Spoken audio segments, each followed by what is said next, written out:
My name is Evelyn. My husband, Orlando, is an architect.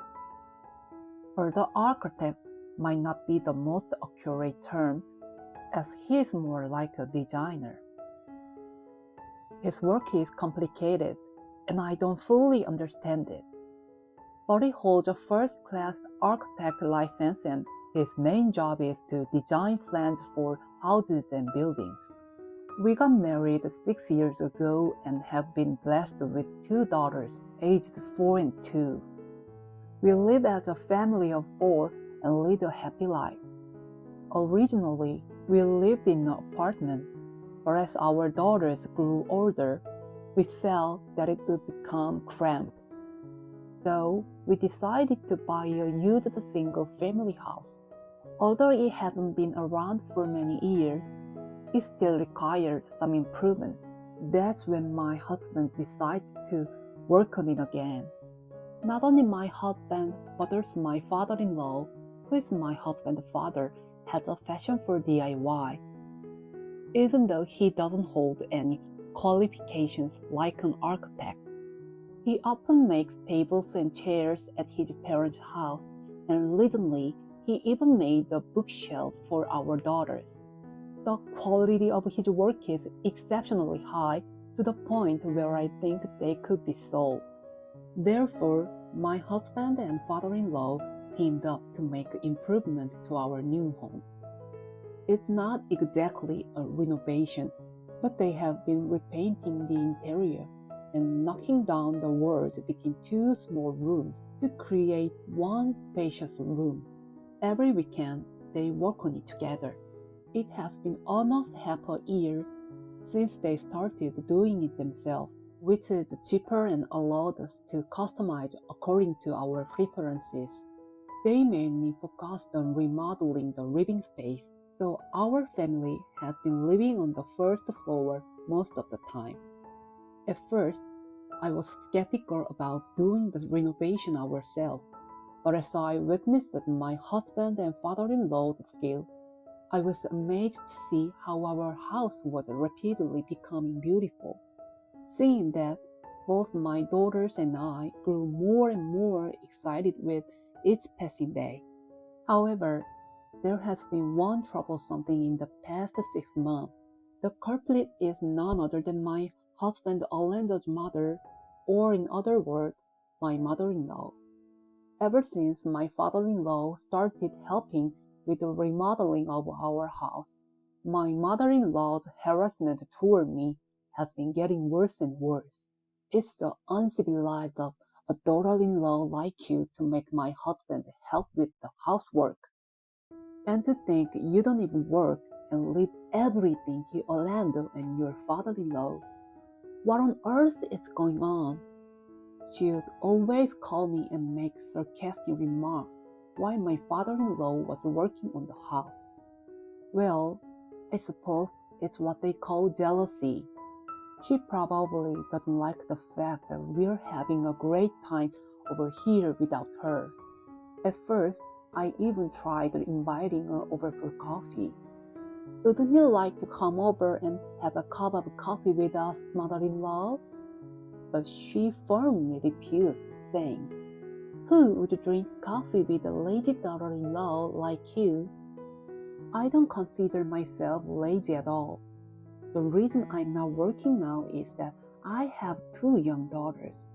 Orlando and I decided that I would start working once our eldest daughter starts elementary school. No matter how many times I tried to explain, my mother-in-law refused to listen. On the contrary, she would betray me, saying, "Making Orlando do all the work. It's crazy to make him do household chores even on his days off. Are you out of your mind?" I got tired of arguing back, so originally, I've been just letting her words flow past me. Well, to be honest, I don't think my mother-in-law liked me from the beginning. But even when I first visited Orlando's house for the marriage instruction, she was all smile as long as Orlando was present. However, as soon as Orlando left the room, She took that opportunity to shower me with sarcastic remarks. Orlando chose such a remarkable girl? Are you kidding me? If it were me, I could find a much more suitable girl for Orlando. She said that and laughed at me with disdain. At the moment, I wondered if it would be better not to proceed with the marriage, but I loved Orlando, who treated me well, and I wanted to be happy with him. So I didn't want to consider breaking up as an option. Of course, I couldn't tell Orlando about what his mother said. I had some anxiety, but since the idea of living together was never mentioned from the beginning, I thought I could just avoid getting deeply involved. So I decided to marry him. However, even after getting married, my mother-in-law's attitude remained unchanged.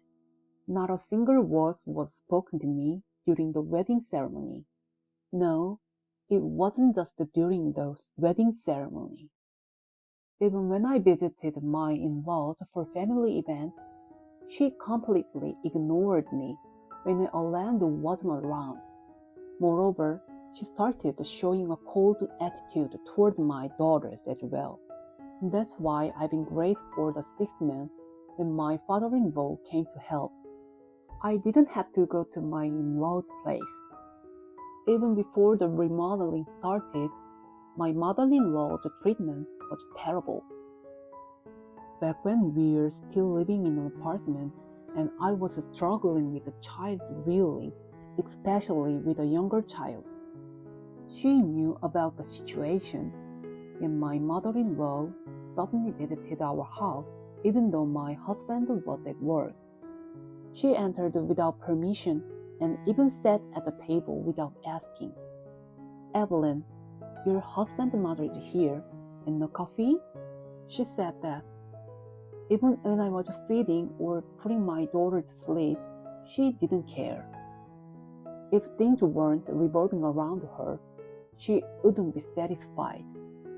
Reluctantly, I put my daughter in her crib and went to make tea. But then my daughter started crying. And what did my mother-in-law do? She didn't comfort the baby, nor did she make tea in my place. She's so noisy. She must have no discipline. Even though you're cute back home every day taking care of the child, you're not capable of anything. She said that and sighed in front of me. She pointed her finger at the bookshelf saying, "It's dusty. Clean it properly." And she saw the laundry that was left out. She commented, "It will get a wrinkle. It looks sloppy." She kept pointing out things that bothered her every chance she got. And finally, Orlando deserved better than a wife like this. She said that and left without drinking a sip of coffee I made. That time, I couldn't hold back my anger and frustration anymore. I raised my voice, crying in anger. I contemplated discussing it with my husband many times, but he was busy with work and came home late, so I wanted to bathe and put him to the bed as soon as possible. The desire to do so took precedence, and I couldn't bring myself to talk about it. Those were relatively good times. We didn't meet frankly, and there was times I pretended not to be home. But recently, things have changed. My mother-in-law keeps calling me until I answer the phone. About half a year ago, she switched from a flip phone to a smartphone, so recently, if I ignore her call, she accused me of intentionally ignoring her. "You're deliberately ignoring me, aren't you? It's not just blame your wife, it's blame your mother-in-law." She says that and persistently sends messages that practically demand I answer the phone. So, reluctantly, I pick up the phone on weekends, thinking I just have to endure it. "Hello, yeah," and I just let her words flow past me. No matter how I respond, it never satisfied her. What's with that attitude? Are you even reflecting on what I said? I wouldn't mind if you got a divorce, you know. She said things like that, and lately, it seemed like she's bothered by the fact that I'm not working and just taking care of the children. You're just making Orlando work while you're indulging yourself. That's why you're getting so fat. She said things like that. It's true that when I was pregnant with my second daughter, I had severe morning sickness at first. As a result, when I entered the stable period, I started eating a lot and gained quite a bit of weight, but I managed to keep my weight within the recommended range, and gradually my body shape has been returning since giving birth. However, for my mother-in-law, it seems that berating me is the only way she can relieve her stress. Every time we meet, she ridicules me, saying things like, "You're like a pig, you're like a walrus." She sneers and mocks me, and recently, she started saying those things even during phone calls.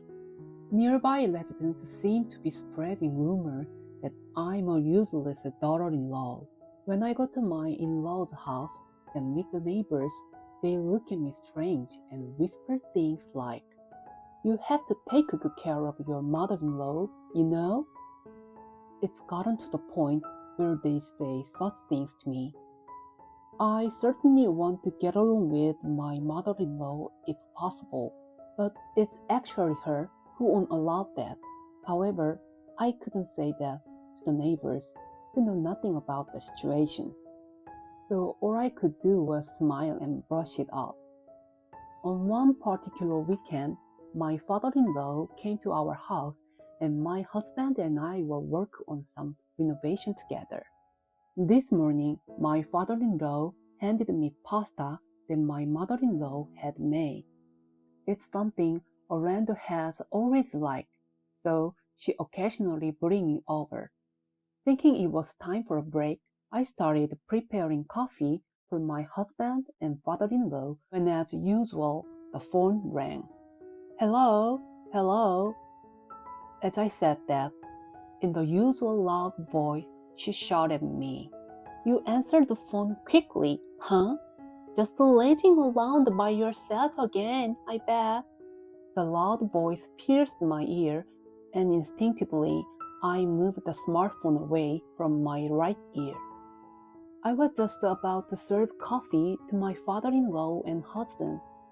As I tried to explain, "You were just coming up with some excuse because I called you. You always manage to make yourself look innocent." She said that, somehow trying to portray me as the villain. If I say something bad, it will only escalate further. Knowing that, I put my phone down and switched it to speaker mode, starting to prepare the coffee. Without saying anything, my mother-in-law sighed and started the conversation. "Anyway, did you receive the pasta from your father-in-law? Did you make sure Orlando ate it?" "I received it from my father-in-law, but Orlando hasn't eaten it yet." "Huh? Why not? You didn't eat it all by yourself, did you?" As if I would do something like that, despite thinking that, I simply replied, "He hasn't eaten it yet." "Well, why hasn't Orlando eaten it? Did you prevent him from eating?" Bringing up such a trivial matter, she continued, "He said he'll eat it later, so I put it in the refrigerator. I haven't stopped him from eating it, so please don't worry so much." Saying that, my mother-in-law let out another big sigh. "You truly are a genius at irritating people, huh?" I couldn't understand the sudden remark. When did I irritate her? If anything, isn't it her who is always getting irritated for no reason? From the beginning, I never liked you. You claim to be dating Orlando, but why are you such an unremarkable woman? Even if you say that, and What about the children? You gave birth to 2 kids, and neither of them is a boy, unless you should have at least given birth to a successor. You worthless woman. In that moment, I felt something inside me snap. Please stop it. Leave me aside, but don't speak ill of my daughters. I had never spoken to my mother-in-law in such a manner before, but I couldn't bear it anymore. Being told such things about my furious daughters, who are the children of the man I love, pushed me to my limit. Wait, what's with that attitude? Besides, it's your fault, right? You were useless for not giving birth to a boy. As my mother-in-law continued her tirade, I seized the opportunity to fire back. What's wrong with having girls? My 2 daughters are treasures to me and my husband. They should be precious grandchildren to you as well. How can you say such thing? Perhaps intimidated by the forcefulness I rarely displayed, my mother-in-law fell silent.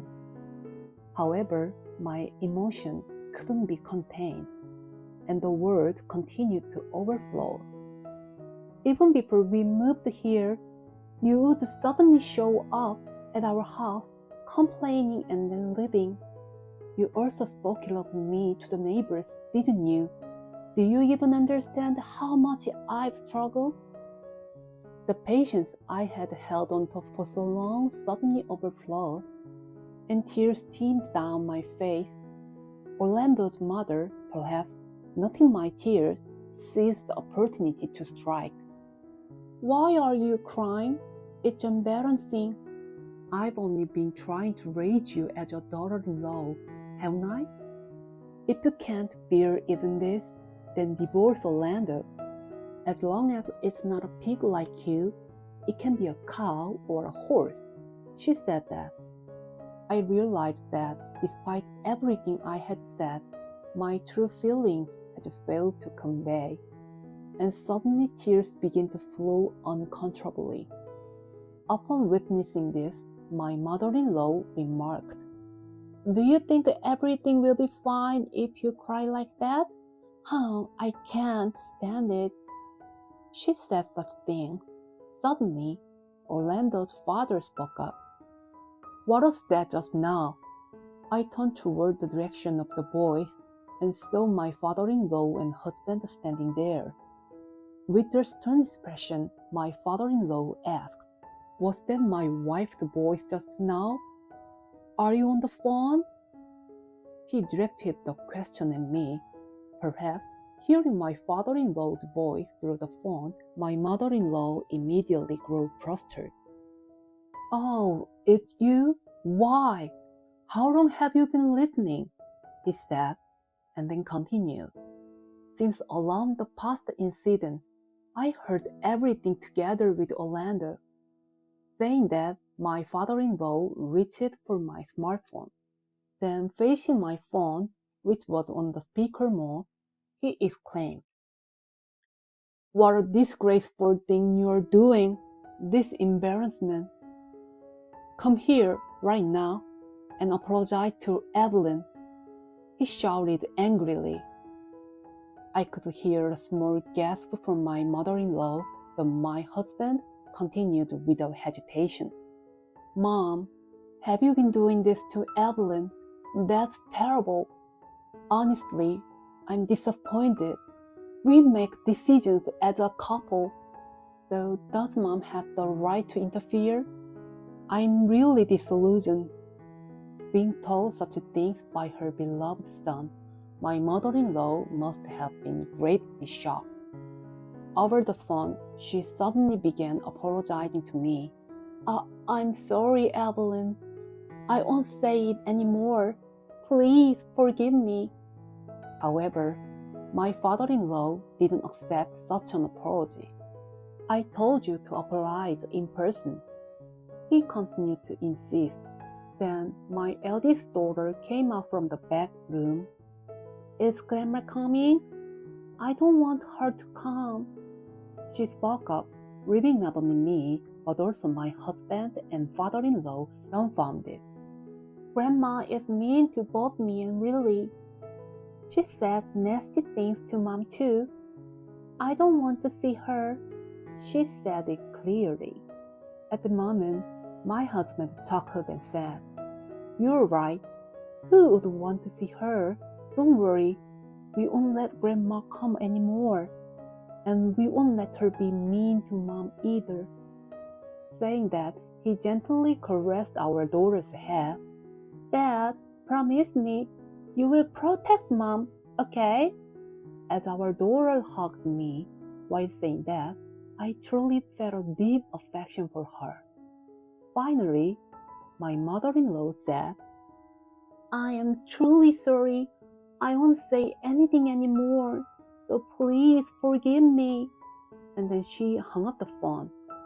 Since then, I no longer received such calls from my mother-in-law, and my father-in-law said, If anything happens, let me know. He assured me. Perhaps my mother-in-law had been scolded enough by my father-in-law because she became eerily quiet at home like a figurine. She stopped talking behind my back to the neighbors, and my father-in-law retracted everything he had said before. Thanks to my father-in-law and husband, the remodeling of our house was successfully completed, and we finally had a spacious and functional home. With no more phone calls from my mother-in-law, I could use my time for myself and started enjoying comfortable days.